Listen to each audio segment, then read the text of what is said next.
In the sprawling metropolis of New Terra, where humans and aliens coexisted in an uneasy peace, nobody paid attention to the quiet 17-year-old boy who carried a frail alien girl to school every morning. Marcus Chun thought he was just helping a classmate who couldn't walk. The other students saw it as charity, teachers viewed it as kindness, and bullies mocked it as weakness. What none of them knew was that the seemingly fragile girl with the pale blue skin and gentle silver eyes was Zara Velnathi, crown princess of the ethereal empire, the most powerful galactic civilization in known space. Her mother, Empress Lyrelii Velnathi, commanded fleets that could shatter planets and had conquered over 3,000 star systems. The same gentle hands that Marcus held each day possessed the genetic codes to activate weapons that could end civilizations. But Zara had been born with a rare condition that left her unable to walk, making her appear vulnerable in a society that valued strength above all. Sent to Earth under a false identity for her protection and education, she had expected to remain hidden, ignored, and alone. She never expected a human boy to see past her disability and offer his friendship without knowing who she really was. As Marcus carried her up the school steps each morning, neither of them realized they were about to become the catalyst for the greatest shift in galactic politics in over a millennium. Because when an empress discovers that a human has shown her daughter the first genuine kindness she's ever known, the fate of both their worlds hangs in the balance. This is the story of how a simple act of human compassion would either save the galaxy or destroy it. Marcus Chin's alarm buzzed at exactly 6:30, just like it had every morning for the past 3 months. He rolled out of bed, his feet hitting the cold hardwood floor of his small bedroom in the government housing complex. Through his window, he could see the towering spires of New Terra's skyline, where human architecture merged with alien designs in a skyline that looked like something from a dream. The integration hadn't been easy. When the first alien ships had arrived 10 years ago, most of humanity had expected invasion, conquest, or worse. Instead, they found refugees. The ethereal empire, as they called themselves, had been fleeing something even more terrifying than their own advanced technology suggested.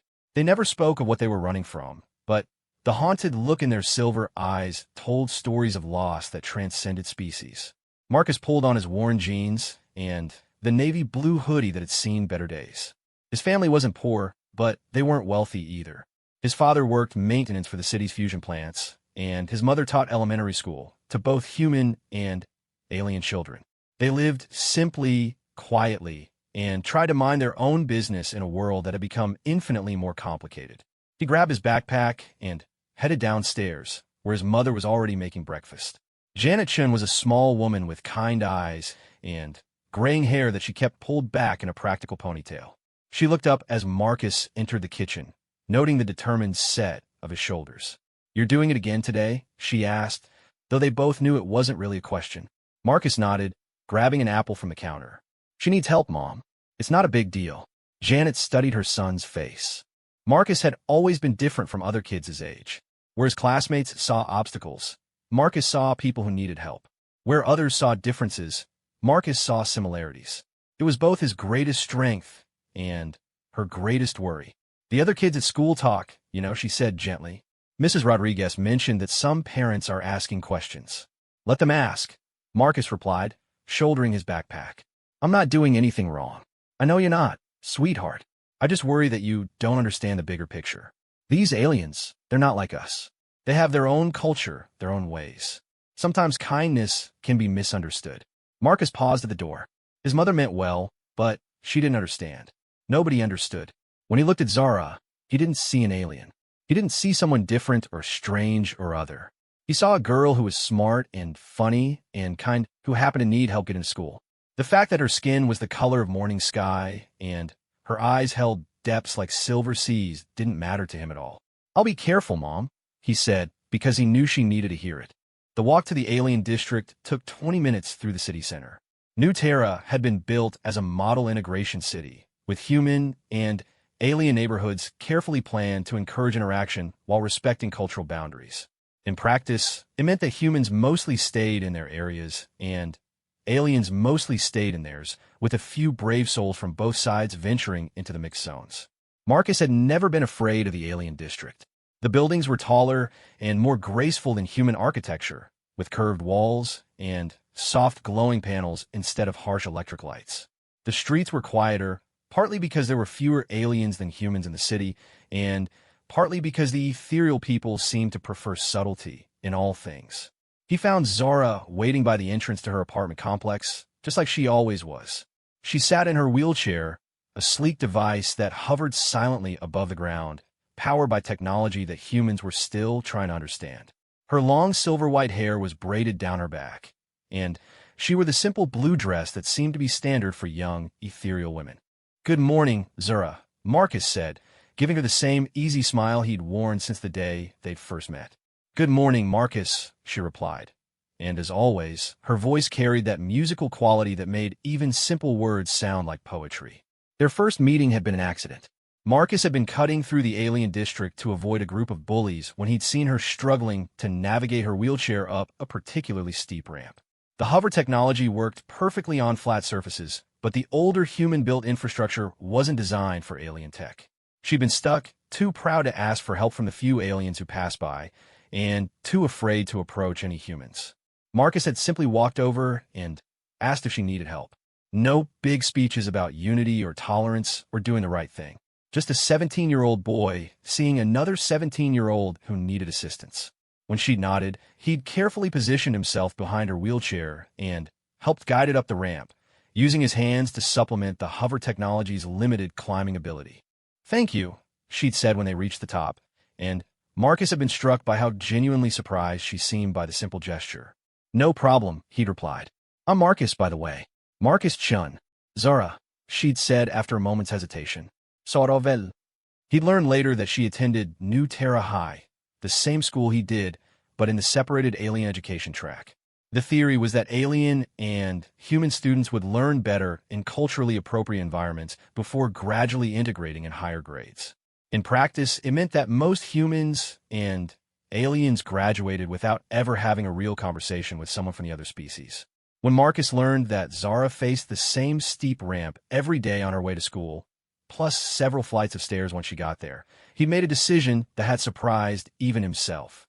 "I could help you get to school," he'd offered, "if you want. I go the same way anyway." That had been 3 months ago. Now it was routine. Marcus would meet Zara at her apartment complex, and together they would navigate the city to New Terra High. When they reached the school, Marcus would carefully lift Zara from her wheelchair and carry her up the front steps that had never been properly modified for alien technology. It wasn't difficult. Zara was small and light, and Marcus had been doing manual labor with his father since he was 12. But it was visible. Every morning, hundreds of students, teachers, and parents saw a human boy gently lifting an alien girl and carrying her into the school. Some saw it as touching. Others saw it as inappropriate. A few saw it as a sign that the integration was working exactly as it should. But most just saw it as strange. Today was no different. As they approached the school, Marcus could see the usual crowd gathering on the front lawn. Jake Morrison and his friends were lounging by the flagpole, their eyes tracking Marcus and Zara's approach with the lazy malice of predators who had found easy prey. "Here comes the alien lover and his pet," Jake called out, loud enough for half the courtyard to hear. Marcus felt Zara tense beside him, her hands gripping the arms of her wheelchair a little tighter. He wanted to say something, to defend her, to shut Jake up once and for all. But he learned that responding to bullies usually just made things worse for both of them. "Ignore them," he said quietly to Zara. "They're not worth it." But as they reached the base of the front steps, Jake and his friends moved to intercept them. There were 4 of them: Jake Morrison, Brad Stevens, Mike Chun, no relation, despite the shared last name, and Tommy Rodriguez. They were all bigger than Marcus, all athletes, all the kind of guys who had never had to think twice about anything in their lives. "You know, Marcus," Jake said, positioning himself directly in front of the wheelchair, "people are starting to talk about you and your alien girlfriend. Some folks think it's not natural, a human getting so cozy with something like that." "Something like that?" Marcus repeated, his voice dangerously quiet. "You know what I mean?" Jake continued, emboldened by his friend's presence. "It's not right. Humans should stick with humans. These aliens come here, take our jobs, live in our city, and now they want our boys too." Marcus felt anger building in his chest, hot and dangerous. But before he could respond, Zara spoke. "Please," she said, her musical voice carrying clearly across the courtyard. "I do not wish for trouble. We're simply trying to attend school." Jake laughed, a harsh sound that made several nearby students look over. "Listen to that accent, trying to sound all innocent and sweet. But we know what you really are, don't we?" "What I really am," Zara said.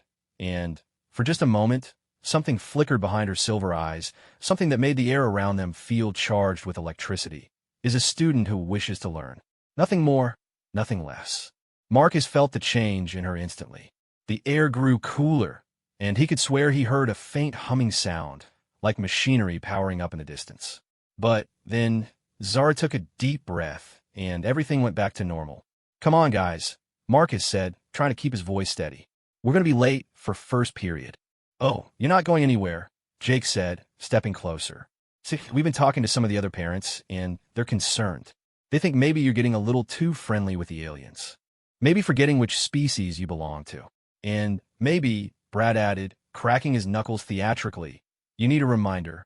Marcus looked around the courtyard. There were dozens of other students watching now, but none of them were moving to help.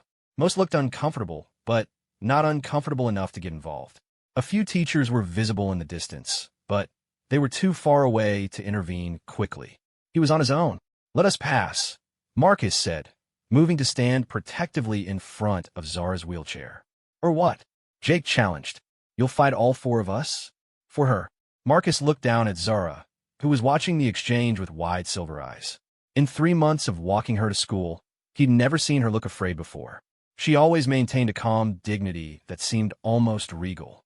But now, faced with open hostility, she looked exactly like what she was, a teenage girl who was scared and alone. "Yeah," Marcus said quietly. "I will." Jake's grin widened. Well, looks like our boy Marcus has made his choice. Human race isn't good enough for him anymore. "That's not what this is about," Marcus said. "This is about basic human decency. Something you apparently never learned." "Human decency?" Jake laughed. "You're talking about human decency while you're carrying around an alien like some kind of servant? You're pathetic, Chun." The crowd was growing larger now, drawn by the promise of violence. Marcus could see some students pulling out their phones, ready to record whatever happened next. In a few minutes, this would be all over social media, analyzed and debated by people who had never met either him or Zara. "Please," Zara said again, her voice smaller now. "I can find another way to school. You do not have to do this for me." Marcus looked down at her, and something in her expression made his heart ache. She was already preparing to withdraw, to make herself smaller, to disappear back into the safe invisibility she'd lived in before they met. She was ready to sacrifice their friendship to protect him from consequences she thought he didn't understand. But Marcus had never backed down from bullies in his life, and he wasn't about to start now.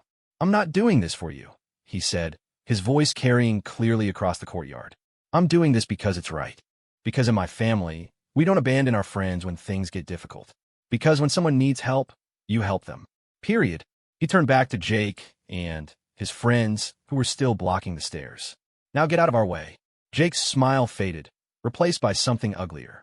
"You know what, Chun? I think it's time someone taught you a lesson about loyalty, about remembering where you came from." He drew back his fist, and Marcus braced himself for impact. But before Jake could throw the punch, a new voice cut across the courtyard like a blade. "Mr. Morrison." Everyone turned to see Principal Williams striding across the lawn, her expression thunderous. Behind her walked 2 security guards, and someone Marcus didn't recognize, a tall woman with dark skin and sharp eyes, wearing what looked like a government suit. "I think," Principal Williams continued as she approached, "that you have somewhere else you need to be right now." Jake and his friend stepped back, but Marcus could see the resentment burning in their eyes. This wasn't over. If anything, adult intervention would only make them more determined to settle things their own way. "Marcus," Principal Williams said, her voice softer, "why don't you help Miss Vell to class? I think we need to have a conversation about school safety protocols." Marcus nodded, moving to the back of Zara's wheelchair. As he prepared to lift her up the stairs, he caught the eye of the woman in the government suit. She was watching them with an intensity that made him uncomfortable, like she was memorizing every detail of the interaction. "Who is that?" Zara whispered as Marcus lifted her from the wheelchair. "I don't know," Marcus replied quietly. But Something tells me we're about to find out. As he carried Zara up the steps, Marcus couldn't shake the feeling that everything was about to change. The woman in the suit was already talking quietly into a communication device, her eyes still tracking their movement. Behind them, Jake and his friends were being led away by security, but their hostile stares promised future trouble. Most unsettling of all was the way Zara felt in his arms. For just a moment, when Jake had been threatening them, she had felt different, heavier somehow, as if she carried more weight than her small frame suggested. And there had been that strange humming sound, that charge in the air that had made his skin prickle with electricity. As they entered the school building, Marcus caught Zara watching him with an expression he'd never seen before, something that looked almost like regret. "Thank you," she said quietly as he set her down by her first period classroom. "Always," Marcus replied, the same response he'd given every day for 3 months. But as he walked to his own classes, Marcus couldn't shake the feeling that nothing would ever be the same again. The morning routine that had become so comfortable, so normal, suddenly felt like the calm before a storm he couldn't see coming. In the distance, he could hear the woman in the government suit speaking rapidly into her communication device, her words too quiet to understand, but her tone urgent and concerned. Marcus Chun had no idea that his simple act of carrying a disabled girl to school had just attracted the attention of galactic intelligence agencies.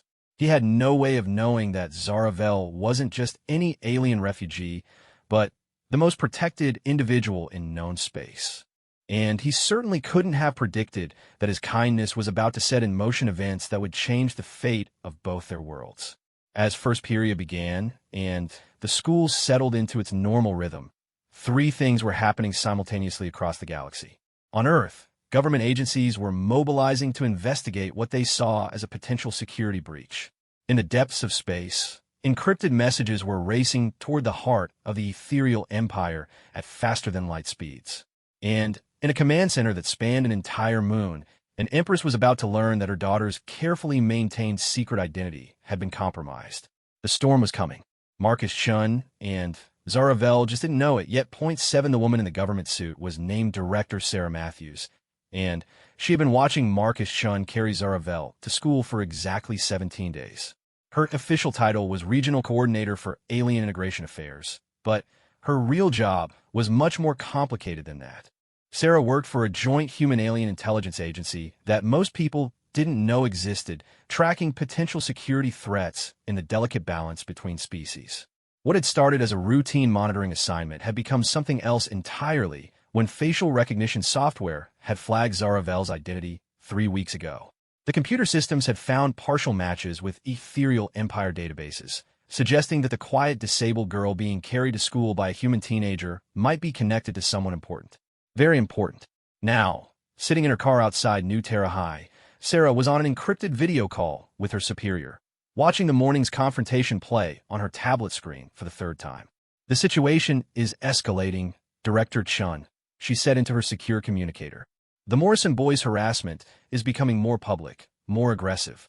If this continues, it's going to draw more attention to the girl." Director Chun, a coincidence of names that had confused new agents for years, appeared on her screen with the grainy quality of a transmission from the orbital command station.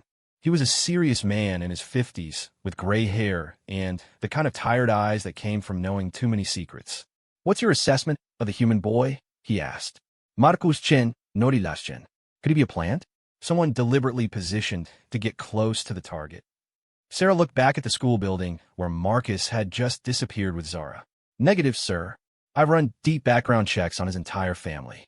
Father is James Chun, works maintenance for the city fusion plants. Mother is Janet Chun, elementary school teacher. The boy has no political affiliations, no criminal record, not even a speeding ticket. His academic performance is average. His social media presence is minimal. He appears to be exactly what he seems, a decent kid helping someone who needs help.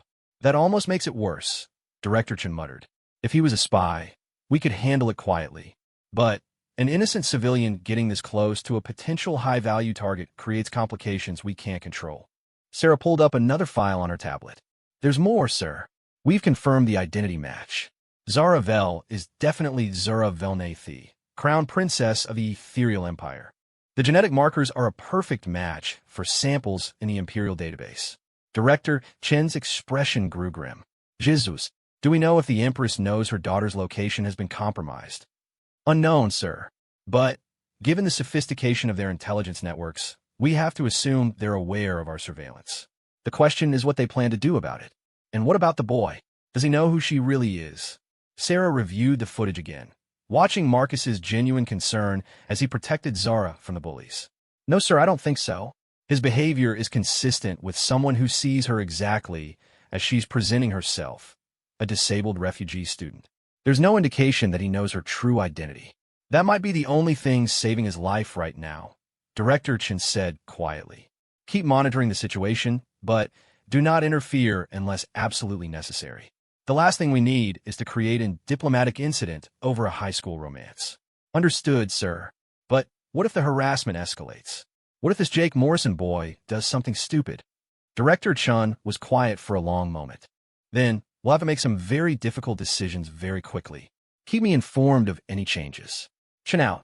The transmission ended, leaving Sarah alone with her thoughts and a growing sense of unease. In 15 years of intelligence work, she had never encountered a situation quite like this one. Usually, when high-value alien targets were discovered on Earth, they were either spies to be apprehended or diplomats to be protected.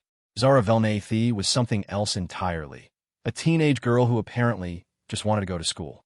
Inside New Terra High, Marcus was having trouble concentrating on his morning classes. The confrontation with Jake Morrison kept replaying in his mind, along with the strange moment when Zara had seemed to change, becoming something more than the quiet girl he thought he knew. During lunch break, he found himself walking toward the alien education wing, something he'd never done before. The school was designed with separate facilities for human and alien students, with shared spaces like the cafeteria and library serving as neutral ground. But the classroom wings were distinctly segregated, and humans rarely ventured into the alien sections without official business. The alien wing was noticeably different from the human areas. The lighting was softer, with a bluish tint that was easier on ethereal eyes. The hallways were wider and the ceilings higher, accommodating the fact that some alien species were considerably larger than humans. But what struck Marcus most was how quiet it was. Where the human wing buzzed with conversation and laughter and the general chaos of teenage life, the alien wing felt almost library-like in its calm. He found Zara in what appeared to be a study lounge, sitting at a table with 3 other ethereal students. They were working on something that looked like advanced mathematics, but the equations were written in flowing script that looked more like art than numbers. Marcus, Zara said, looking up in surprise. You should not be here. The separation protocols, I want to make sure you are okay, Marcus interrupted. After this morning, with Jake and his friends, I was worried they might have scared you. The other ethereal students were watching this exchange with obvious fascination. Marcus realized that this might be the first time any of them had seen a human student voluntarily enter their space. I am well, Zara said carefully, but perhaps we should speak privately. She maneuvered her wheelchair away from the table, and Marcus followed her to a quieter corner of the lounge. Up close, he could see that she looked troubled, her silver eyes clouded with worry. You took a great risk for me this morning, she said quietly. Those boys, they will not forget. They will seek retaliation. Let them try, Marcus said with more confidence than he felt. I'm not afraid of Jake Morrison. You should be, Zara replied, and there was something in her voice that made Marcus look at her more carefully. You do not understand the forces you are becoming involved with. What forces? Zara, what are you talking about? Before she could answer, one of the other ethereal students approached them. He was tall and pale, with the same silver eyes as Zara, but an intensity that made Marcus instinctively step back. Velnathy, the student said in accented English, this is inappropriate. The human should not be here. Marcus caught the way the student said Zara's name. Not Zara Vel, as she had introduced herself, but something longer, more formal. Velnathy? He tucked that information away for later consideration. Kelvon, Zara replied, and Marcus noted that she switched to what sounded like a different dialect, her voice taking on an authoritative tone that he'd never heard before. The student, Kelvon, looked between Zara and Marcus with obvious disapproval, but he stepped back. What was that about? Marcus asked when they were alone again. Kale is protective of our customs, Zara said evasively. He believes humans and ethereals should maintain appropriate distance. And what do you believe? Zara was quiet for a long moment, her hands folded in her lap. When she finally looked up at Marcus, her expression was sadder than he'd ever seen it. I believe, she said quietly, that some distances cannot be crossed, no matter how much we might wish otherwise. Before Marcus could ask what she meant, the lunch bell rang, signaling the end of the break period. As students began moving toward their afternoon classes, Marcus felt like he was seeing the school differently than he had that morning. The separation between human and alien students seemed more pronounced, more deliberate. The few mixed groups in the common areas appeared forced and artificial, like actors playing roles in an integration documentary. I should go, Marcus said reluctantly. Marcus, Zara called as he turned to leave. Thank you. For this morning, for everything. But perhaps it would be better if we maintained more appropriate boundaries. The words hit Marcus like a physical blow. You're saying you don't want my help anymore? I am saying that our friendship may be causing complications neither of us anticipated. Marcus stared at her for a moment, trying to understand what had changed between the morning and now. This morning she had been grateful for his protection. Now she seemed to be pushing him away. Is this because of what Kale said? Because I came to the alien wing. No, Zara said, but she wouldn't meet his eyes. It is because I am beginning to understand the true cost of our association. Marcus wanted to argue, to demand a real explanation, but the final bell was ringing and he was already late for his afternoon classes. With a frustrated sigh, he headed back toward the human wing, his mind spinning with questions. What he didn't see was the small communication device that Cale Vaughn activated as soon as Marcus was out of sight, or the rapid conversation he had in high-speed ethereal with someone on the other end of the transmission. If Marcus had been able to understand the language, he would have heard words like security breach and immediate extraction and Empress's direct orders. Meanwhile, in a government office across the city, Director Sarah Matthews was receiving her own urgent communications. The facial recognition system had achieved a full identity match on Zara Velnathi, and the implications were staggering. According to their intelligence files, Zara wasn't just any ethereal princess. She was the only heir to the throne of an empire that controlled over 3,000 star systems and commanded military forces that could shatter planets. More disturbing was what the files said about Zara's condition. Her inability to walk wasn't just a disability. It was the result of a rare genetic disorder that affected less than 1 in a million ethereals. The same condition that made her vulnerable also made her incredibly valuable. Ethereals with her specific genetic markers possessed latent abilities that their scientists were only beginning to understand. Sarah was studying these files when her secure phone rang with an incoming transmission from orbit. Matthews, she answered. Director, we have a problem, came the voice of her analyst. We're detecting massive energy signatures in the outer system. Something big is coming in fast. How big? Imperial class. Possibly multiple ships. They're not responding to standard diplomatic hails. Sarah felt her blood turn cold. Estimated time to Earth orbit, 18 hours, assuming they maintain current speed. Director, if the Empress is coming personally. I know, Sarah said quietly. Contact Director Chin immediately. And give me a direct line to the Secretary of Defense. If Empress Lyralii Velnathi is coming to Earth, we need to be ready for anything. As afternoon classes continued at New Terra High, none of the students knew that their small suburban school was about to become the center of the largest diplomatic crisis in human history. Marcus Chan sat through advanced biology without hearing a word the teacher said, replaying his lunch conversation with Zara and trying to understand why she suddenly seemed like a stranger. Zara Velnathi sat through advanced ethereal literature and composed mental messages to her mother, preparing for a reunion she had hoped to avoid for at least another year. The freedom and normalcy she had found on Earth was about to end, and she wasn't sure she had the strength to return to the golden cage of imperial life.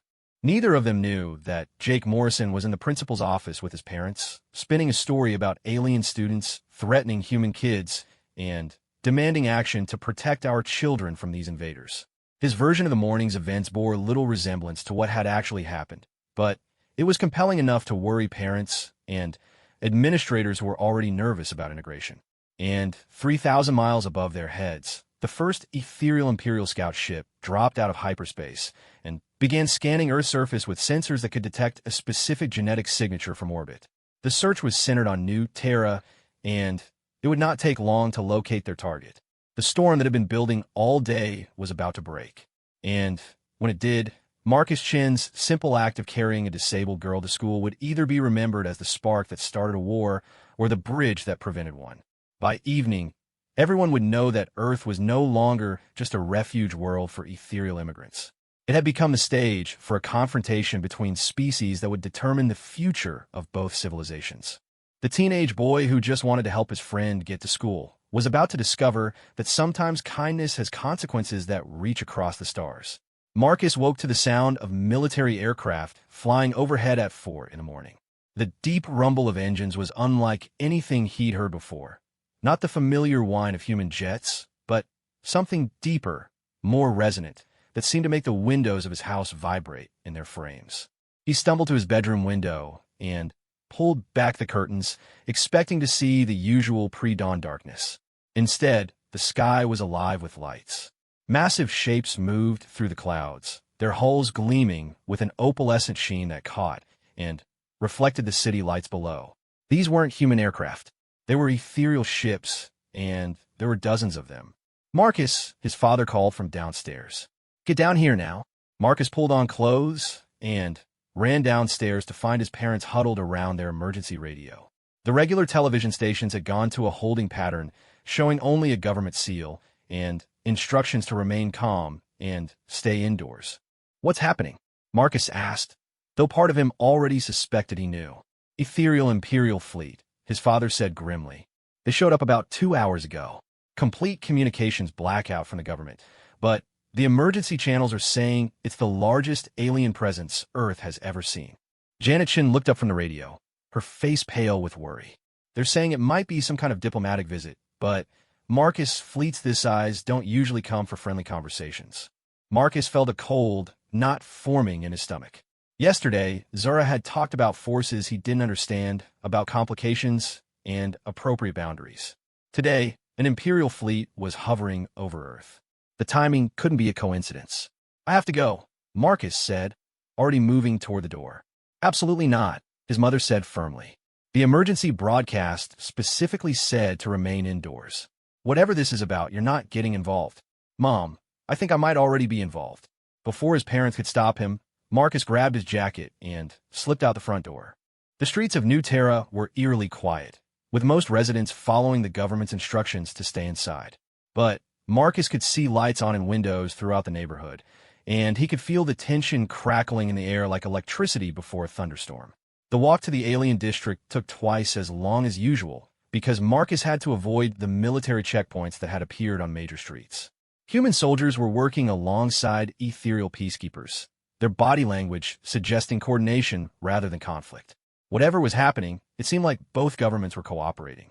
When Marcus finally reached Zara's apartment complex, he found it transformed.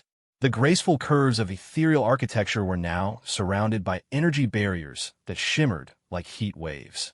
Ethereal guards in flowing armor stood at attention around the perimeter, their weapons clearly visible but not actively threatening. As Marcus approached the main entrance, one of the guards stepped forward. He was tall and imposing, with a pale blue skin and silver eyes common to all ethereals. But there was something about his bearing that spoke of authority and danger. "Human," the guard said in accented but clear English, "this area is restricted. You must return to your home." "I need to see Zara," Marcus said, trying to keep his voice steady. "Saravel. She's my friend." The guard's expression didn't change, but Marcus caught the way his eyes sharpened at the mention of Zara's name. "There is no one here by that name," the guard said after a moment. "Yes, there is. I've been walking her to school for 3 months. She lives in Building 7, Apartment 4B. She has a wheelchair. She's 17. Human," the guard interrupted, but his tone was gentler now. "I suggest you return to your family. This is a matter of Imperial security." Imperial security. The words hit Marcus like a physical blow. Zara had never mentioned anything about Imperial connections. She was just a refugee student, disabled, and far from home. But as Marcus looked at the guards, at the energy barriers, at the careful way everyone was avoiding saying her real name, pieces began falling into place. Saravel, not her full name, but a shortened version of something longer. Something that might include Nathi, as Kale had said yesterday. Something that might be important enough to bring an entire Imperial fleet to Earth. Can you at least tell her that Marcus was here? He asked desperately. That I wanted to make sure she was okay? The guard studied Marcus for a long moment. What is your family name, human? Chun. Marcus Chun. Something shifted in the guard's expression. Surprise, recognition, possibly even respect. Marcus Chun, he repeated thoughtfully. You are the one who carries the princess to school. Princess. The word hung in the air between them like a revelation and an accusation. Marcus felt the world tilt around him as everything he thought he knew rearranged itself into a completely different pattern. She's a princess? Marcus whispered. The guard seemed to realize he had said too much. I have said nothing, he replied firmly. You should return to your home, Marcus Chun. Great forces are in motion today, and this is not a safe place for you. But Marcus couldn't move. His mind was racing, replaying every interaction he'd had with Zara over the past 3 months. Her perfect posture despite her disability. The way she sometimes slipped into more formal speech patterns. The quiet dignity that seemed almost regal. The fact that she never talked about her family or her life before Earth. And yesterday, when Jake Morrison had threatened them, that strange moment when the air had felt charged with electricity and Zara had seemed to become something more than just a disabled teenager. How long have you known? Marcus asked quietly. Known what, human? How long have you known who she really was? When I was carrying her up those stairs every morning, when we were talking in the cafeteria, when she was just trying to be normal. How long have you all been watching? The guard's silence was answer enough. A new voice cut across the courtyard, speaking rapid, ethereal in what sounded like urgent tones. The guard turned toward the sound, then looked back at Marcus with what might have been sympathy. Marcus Chun, he said formally, Her Imperial Majesty Empress Lorelei Velnathi has requested an audience with you. Marcus felt the blood drain from his face. The Empress? Zara's mother. The shuttle is waiting, the guard said, gesturing toward a sleek craft that had apparently materialized while they were talking. You are under Imperial protection. No harm will come to you. Marcus looked at the shuttle, then at the guard, then at the energy barriers surrounding the apartment complex. What if I refuse? That, said a new voice from behind him, would not be advisable. Marcus turned to find Director Sarah Matthews approaching, flanked by 2 human government agents. She looked like she hadn't slept in days, and her expression was grim. Director Matthews, Earth Defense Intelligence, she said, showing Marcus an official identification. We need to talk. You've been watching us too? Marcus said. It wasn't a question. For several weeks, yes. Mr. Chun, I need you to understand something very clearly. The person you know as Zara Vel is Crown Princess Zara Velnathi, heir to the throne of the largest and most powerful empire in known space. Her mother, Empress Lorelei, commands fleets that could reduce Earth to ash in a matter of hours. Marcus stared at her. Are you threatening me? I'm explaining the stakes, Sarah said. 3 hours ago, the Empress's flagship entered Earth orbit. 30 minutes ago, she sent a very specific message to our government. She wants to meet the human who has been caring for her daughter. That's you. Why? We don't know. But when an empress who could destroy our entire civilization makes a personal request, we don't ask too many questions. You're going up there whether you want to or not. Marcus looked around at the faces watching him. The ethereal guard with his careful neutrality, Director Matthews with her barely controlled tension, the government agents who seemed ready to use force if necessary. None of them looked like they were offering him a real choice. Can I see Zara first? Before I meet her mother? The princess is already aboard the Imperial flagship, the guard said. She has been summoned home. Home. The word hit Marcus harder than he'd expected. Of course she was going home. She was a princess, not a refugee student. She had responsibilities and duties that had nothing to do with getting carried up school stairs by a human boy who didn't know any better. Will I be able to say goodbye? Director Matthews and the ethereal guard exchanged glances. Mr. Chun, Sarah said carefully, I think you need to prepare yourself for the possibility that this meeting isn't about goodbyes. The Empress doesn't travel across the galaxy to have casual conversations. As Marcus was escorted toward the shuttle, he caught sight of familiar faces at the windows of Zara's apartment building. Other ethereal students from the school, including Kale Vaughn, were watching his departure with expressions that ranged from curiosity to concern. At one window on the 4th floor, he saw someone who looked like Zara, but when he tried to get a better look, the figure stepped back into the shadows. The shuttle ride to the Imperial flagship was unlike anything Marcus had ever experienced. The craft moved with perfect silence and smoothness, rising through Earth's atmosphere as if gravity was merely a suggestion. Through the transparent walls, Marcus could see the curve of the planet falling away below them, and, ahead, the massive shapes of the Imperial fleet hanging in space like a constellation of artificial stars. The flagship was enormous, easily the size of a city, its hull gleaming with the same opalescent material as the smaller ships. As they approached, docking bays opened like flowers blooming, and Marcus felt the subtle shift in motion as the shuttle settled into its berth. "Remember," Director Matthews said as the shuttle door opened, "you're representing all of humanity right now. Whatever the Empress wants to discuss, be honest but careful. Don't make promises you can't keep, and don't assume you understand the implications of anything she says." Marcus nodded, though he felt completely unprepared for whatever was about to happen. The past 24 hours had turned his entire worldview upside down, and he was still trying to process the revelation that the girl he'd been carrying to school was quite literally Imperial royalty. The interior of the ship was breathtaking. The corridors were wide and high-ceilinged, with walls that seemed to glow with their own inner light. Everything was curved and flowing, as if the ship had been grown rather than built. Ethereal crew members moved through the passages with quiet efficiency, their movements graceful and purposeful. Marcus was escorted by a retinue of guards in elaborate armor, their weapons clearly ceremonial, but undoubtedly functional. As they walked deeper into the ship, he could feel the weight of countless eyes watching him. Crew members, officers, and others whose roles he couldn't identify, all curious about the human who had somehow become important enough to warrant an Imperial audience. Finally, they reached a set of massive doors that seemed to be made of crystallized light. The guards took positions on either side, and the doors opened with a sound like distant music. Beyond was a throne room that defied description. The space was vast, with a domed ceiling that showed not stars but swirling patterns of energy that seemed to dance and flow like living things. The floor was smooth and dark, reflecting the light from above in patterns that changed with every step.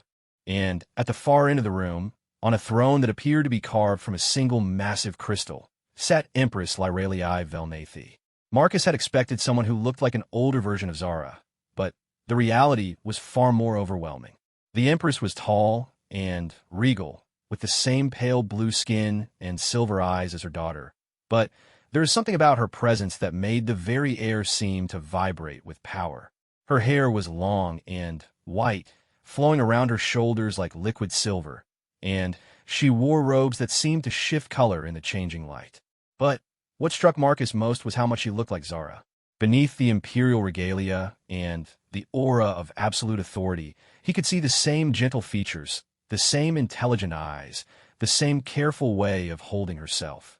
"Marcus Chun," the Empress said, and her voice carried the same musical quality as Zara's, but amplified and enriched until it seemed to fill the entire throne room. "Approach."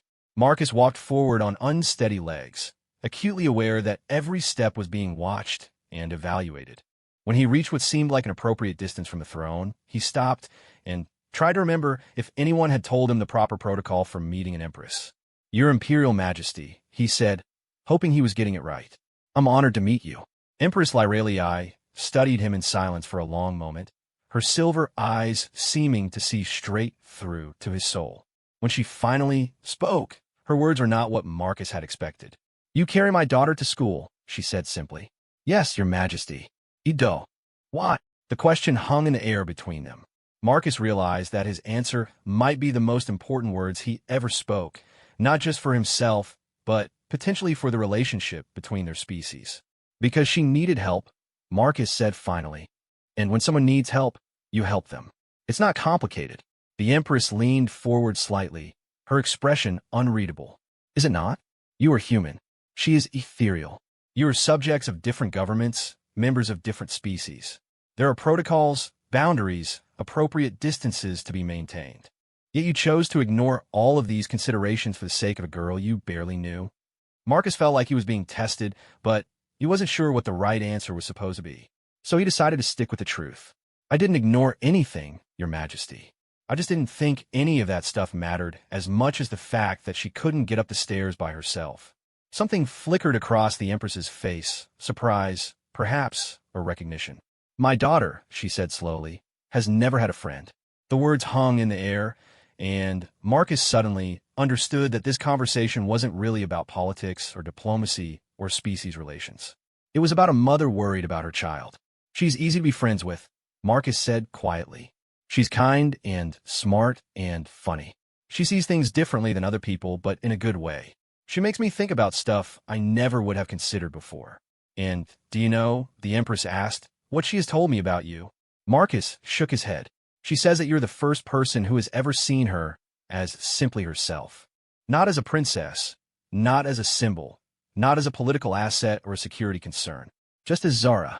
She says that when you carry her up those stairs for those few moments, she feels like any other teenage girl going to school. Marcus felt his throat tighten. She is just Zara to me. I mean, I know who she really is now, but that doesn't change anything. She's still my friend. The Empress stood from her throne, and Marcus was struck again by how much she looked like an older, more powerful version of Zara. She walked down the steps with the same careful grace her daughter possessed, but where Zara's movements were limited by her condition, the Empress moved like she commanded the very space around her. Marcus Chun, she said when she was standing directly in front of him, I have a proposition for you. Marcus stared up at the Empress, trying to process the weight of what she had just said. A proposition from someone who ruled thousands of worlds couldn't be anything simple. Behind the Empress, he could see movement in the shadows at the edges of the throne room. Advisors, guards, and others whose presence suggested that this conversation was being closely monitored by the highest levels of imperial government. What kind of proposition, Your Majesty? Empress Lyralii gestured toward a side chamber, its entrance marked by the same crystallized light as the main doors. Walk with me, Marcus Chun. What I have to say requires privacy. As they entered the smaller room, Marcus noticed that the walls here were transparent, offering a view of Earth hanging in space below them. The planet looked impossibly blue and fragile from this distance, beautiful but vulnerable. It was a reminder of exactly how far from home he was and how much power the woman beside him wielded. The chamber contained what appeared to be a living garden, with plants unlike anything Marcus had ever seen. Some seemed to glow with their own inner light, while others moved gently despite the absence of any wind. The air smelled of flowers and something else, something clean and electric that reminded him of the moment before a lightning strike. My daughter, the Empress said, settling onto a bench carved from what looked like jade, was born with a condition that makes her different from other ethereals. The genetic markers that cause her physical limitations also grant her abilities that my people are only beginning to understand. Marcus remained standing, unsure of the protocol for sitting in the presence of an empress. What kind of abilities? Sit, Lyralii said gently, patting the bench beside her. And I will explain. But first, you must understand that what I am about to tell you is known to fewer than a dozen beings in the galaxy. Marcus sat carefully, maintaining what he hoped was a respectful distance. Through the transparent walls, he could see other ships in the Imperial fleet, their hulls gleaming in the reflected light of Earth's star. Ethereals with Zara's specific genetic pattern can interface directly with our technology, the Empress began. Not just operate it, but truly merge with it, think with it, become one with it. In the right circumstances, someone with her abilities could control entire fleets with a thought, coordinate the defense of star systems, even influence the fundamental forces that hold our empire together. Marcus felt a chill run down his spine. You're saying Zara is some kind of superweapon? I am saying she is the most strategically valuable individual in known space, the Empress corrected, which is why she has been hidden, protected, kept safe from those who would use her abilities for their own purposes. Including you? The question slipped out before Marcus could stop himself, and he immediately regretted his boldness. But the Empress didn't seem offended. If anything, she looked pleased by his directness. Including me, she acknowledged. I've spent 17 years ensuring that my daughter could grow up as normally as possible, given the circumstances. I wanted her to understand herself as a person before she had to face the responsibilities of her position. But now something's changed. Lyralii nodded grimly. 3 weeks ago, our intelligence networks detected unusual activity in the Voidborn territories. The enemies we fled to this galaxy are stirring again. They have begun probing our outer defenses, testing our responses. We believe they're preparing for another invasion. Marcus had heard whispers about the Voidborn, the mysterious enemy that had driven the ethereals from their original home. Most humans assumed they were just another alien species, perhaps more aggressive than most. But the way the Empress spoke about them suggested something far more terrifying. What does that have to do with Zara? The Voidborn consume technology, the Empress explained. They turn our own weapons against us, corrupt our ship systems, transform our defenses into instruments of our destruction. But someone with Zara's abilities could potentially shield our technology from their influence, create protected networks that they cannot penetrate. Marcus was beginning to understand the true scope of the situation. You need her to come home and help fight them. I need her to come home and become the weapon that could save both our civilizations, the Empress said quietly. Because if the Voidborn break through our defenses, they will not stop with the ethereal empire. They will consume everything in their path, including Earth. The weight of that statement settled over Marcus like a physical thing. He thought about his parents, his friends, the billions of people on Earth who had no idea that their continued existence might depend on the decision of a 17-year-old girl who just wanted to go to school. But you said it was a proposition, Marcus said. That implies I have some kind of choice in this. The Empress turned to look directly at him, and Marcus was struck again by how much her eyes resembled Zara's. My daughter has spent 3 months experiencing something she never had before, a normal friendship with someone who cares about her for herself rather than her abilities. You have given her a gift beyond price, Marcus-chan. You have shown her what it means to be valued simply for who she is. I still don't understand what you want from me. I want you to help me give her one more gift, the Empress said. The gift of choice. She stood and moved to the transparent wall, gazing down at Earth with an expression that might have been longing. In 1 hour, I will meet with your planet's leaders to discuss the Voidborn threat and request permission to evacuate key human populations to protected worlds. It will be a difficult negotiation, complicated by fears and misunderstandings on both sides. And my daughter will be listening to every word, using her abilities to monitor the communications of everyone in that room. She will know if your leaders are lying, if they are hiding threats to her people, if they are planning to use her as leverage against the Empire. Marcus felt his heart sink. You're asking her to spy on the peace talks. I am asking her to protect herself and both our species, the Empress corrected. But such use of her abilities will be the first step toward accepting her true role. Once she begins using her powers in service of the Empire, there will be no going back to the normal life she has known. The Empress turned back to Marcus, and he could see the conflict in her silver eyes. Unless what? Unless someone she trusts tells her that it is safe to step back, that the humans can be trusted to negotiate in good faith without surveillance, that she can continue to be just a teenager for a little while longer. Marcus stared at the Empress in disbelief. You want me to convince her not to use her abilities? To trust my species based on my word? I want you to give her the choice that I cannot, Lyralii said quietly. As her mother, I must ask her to serve the Empire when duty calls. As her friend, you can tell her that duty can wait for another day. What if I'm wrong?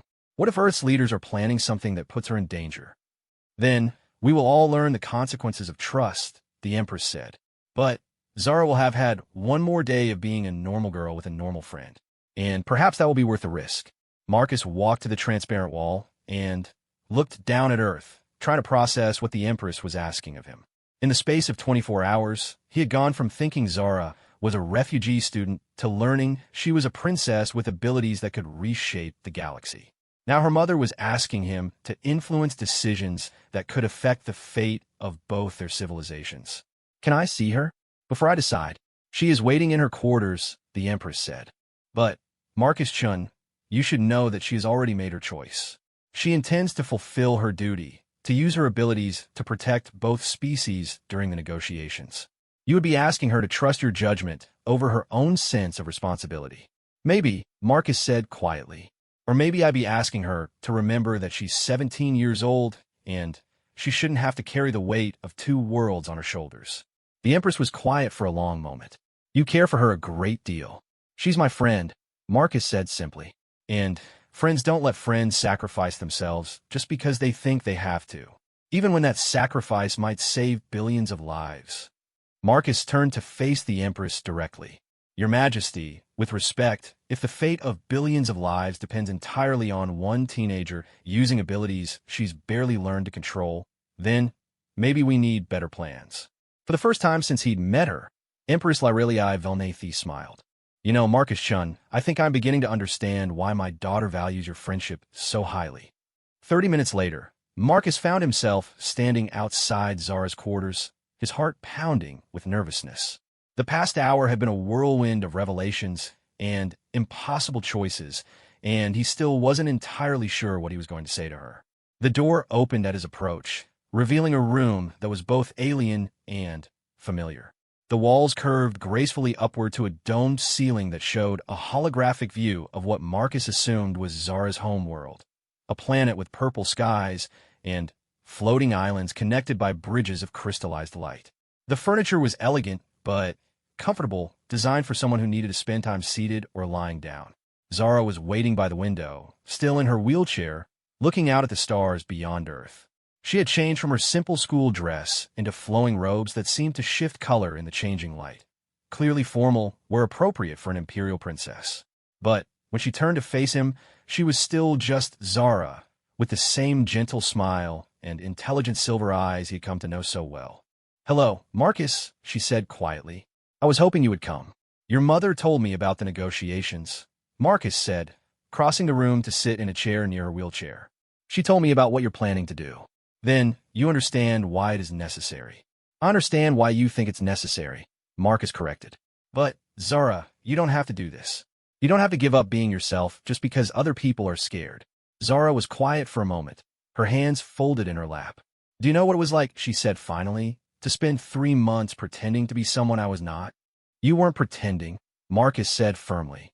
"You were just being yourself." "Was I? I am Crown Princess Zara Velnathi, heir to an empire that spans thousands of worlds. I command technologies that could reshape reality itself. I have responsibilities that affect the lives of trillions of beings.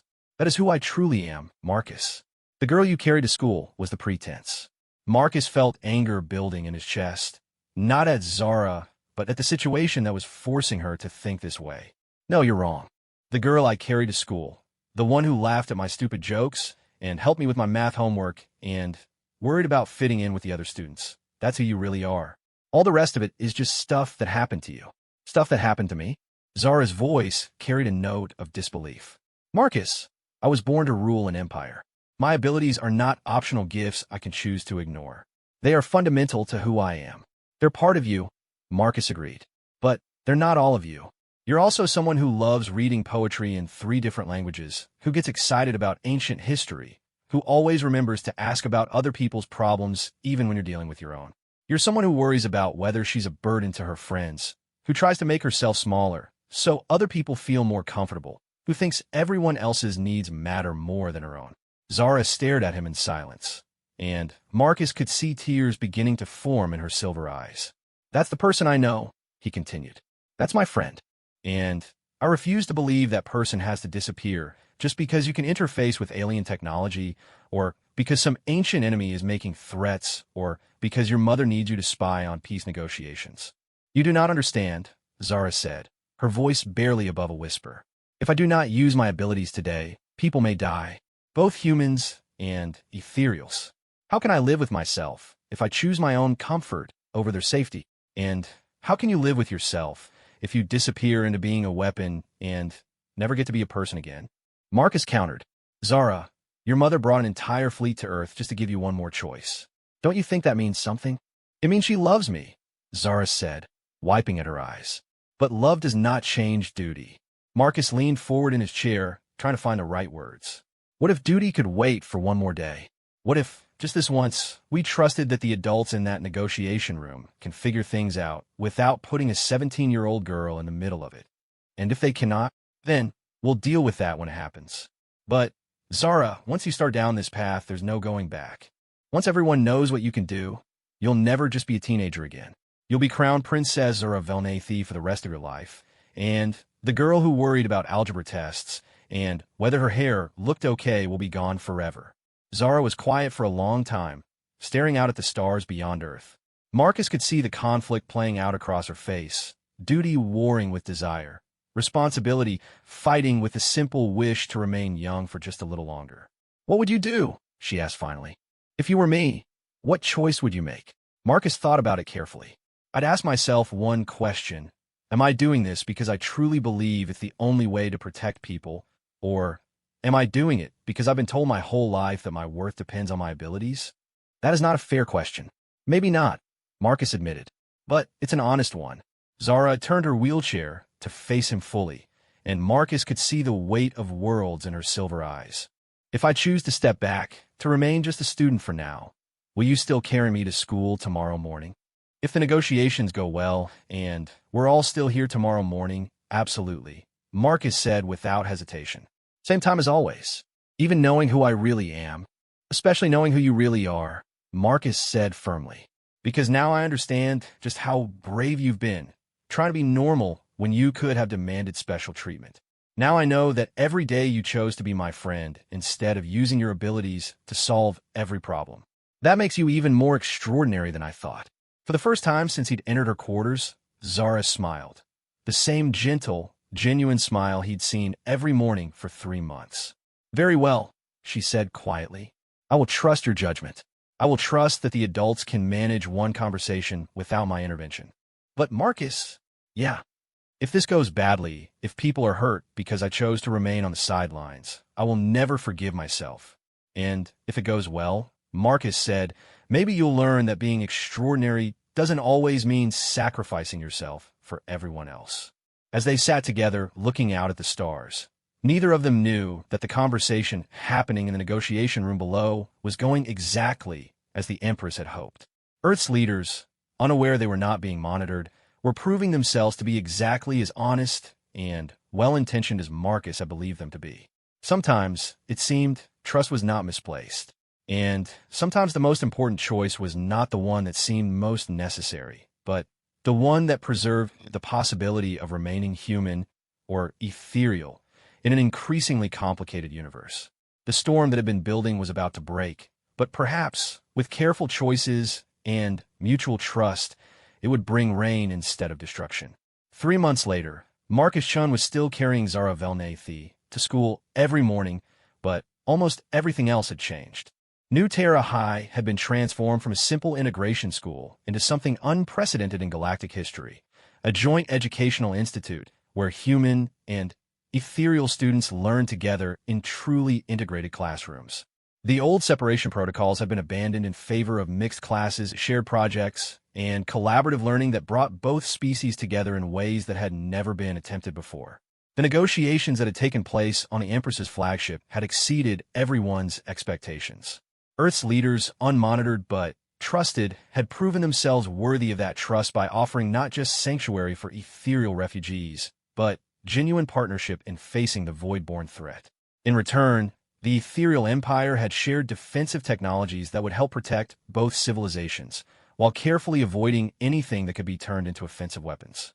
Most importantly, they had created a new model for cooperation, one based on mutual respect rather than fear, on shared goals rather than competing interests. Marcus was thinking about these changes as he waited outside Zara's apartment building, watching the steady stream of humans and ethereals moving through the district together. The energy barriers were gone, replaced by normal street signs and crosswalks. The guards had been replaced by regular security officers from both species, working together to maintain the peace. "Good morning, Marcus," Zara said as she appeared in the building's entrance. She was wearing her school uniform, a new design that worked for both human and ethereal students, with flowing lines that complemented ethereal aesthetics while remaining practical for human movement. "Good morning, Your Highness," Marcus replied with mock formality, earning himself a gentle swat on the arm. "I have told you repeatedly not to call me that," Zara said, but she was smiling, especially not where other students might hear. The walk to school took them through the heart of New Terra's transformed downtown area. Human and ethereal businesses had opened side by side, creating a unique fusion of architectural styles and cultural traditions. Marcus could smell something delicious wafting from a new restaurant that served food designed to appeal to both species, and he made a mental note to suggest they try it for lunch. "How did the communication with your mother go yesterday?" Marcus asked as they navigated the morning crowd. Quite well, actually, Zara replied. The Defense Coordination Network is functioning better than expected. The new hybrid technologies are proving remarkably effective against void-borne incursions. 3 months ago, Zara would never have discussed such matters openly. The girl who had hidden her identity so carefully was now comfortable talking about imperial business with her human friend. It was one of many ways she had grown and changed since the crisis had forced her to reveal her true nature. Any word on when you might need to? Marcus gestured vaguely toward the sky, indicating the Imperial fleet that remained stationed in Earth orbit. Not for some time, Zara said firmly. Mother has agreed that my education here is too valuable to interrupt. She believes that learning to work with humans as equals, rather than subjects, will make me a better leader when the time comes. They were approaching New Terra High when Marcus noticed the familiar figure of Jake Morrison standing by the flagpole. The bullying had stopped after the events 3 months ago, but the underlying tensions hadn't completely disappeared. Jake and his friends now kept their opinions to themselves, but Marcus could still feel their resentment simmering beneath the surface. Today, however, something was different. Jake wasn't alone. He was standing with Cale Vaughn, the ethereal student who had been so protective of Zara during those first dangerous days. The two of them appeared to be working on some kind of project together, their heads bent over what looked like engineering schematics. Is that Jake Morrison and Cale working together? Marcus asked in amazement. Zara followed his gaze and nodded. Advanced Defense Systems class, she explained. They are designing a communication network that could work during void-borne interference. Cale's knowledge of ethereal technology, combined with Jake's understanding of human engineering principles, has produced some remarkable innovations. Jake Morrison is working on anti-void-borne technology. He volunteers for the program 3 days a week after school, Zara said with obvious pride. When he learned that his bullying had nearly prevented crucial cooperation between our species, he was motivated to make amends. As they passed the two former enemies, now collaborative partners, Jake looked up and gave Marcus an awkward nod of acknowledgement. It wasn't quite an apology, but it was progress. Inside the school, the morning routine had evolved to accommodate the new integrated structure. Instead of separate wings for different species, students moved freely throughout the building, choosing classes based on interest and aptitude rather than genetics. Marcus was taking advanced ethereal literature with Zara, while she was enrolled in human historical analysis with him. Mr. Chun, Miss Vilnathi, called out Professor Yanez as they entered their first period classroom. I hope you're prepared for today's presentation. Marcus felt his stomach tighten slightly. Today, they were presenting their joint project on interspecies cooperation models throughout galactic history. It was the kind of assignment that would have been impossible under the old separation protocols, but now it represented the cutting edge of integrated education. The classroom was filled with both human and ethereal students, their desks arranged in mixed groups rather than segregated sections. At the front of the room, a display showed the agenda for the day's presentations, including topics like resource sharing in multi-species colonies and communication challenges in diplomatic first contact. When their turn came, Marcus and Zara moved to the front of the class together. Marcus had gotten used to the routine. He would position Zara's wheelchair where she needed it, then take his place beside her as they addressed their classmates. Our project, Zara began, examines the development of trust between species that initially viewed each other with suspicion. We focus specifically, Marcus continued, on situations where individuals made personal connections that eventually influenced larger political and social changes. They had decided to use their own experience as a case study, though they were careful to leave out the more sensitive details about imperial politics and void-borne threats. Instead, they focused on the broader principles, how small acts of kin,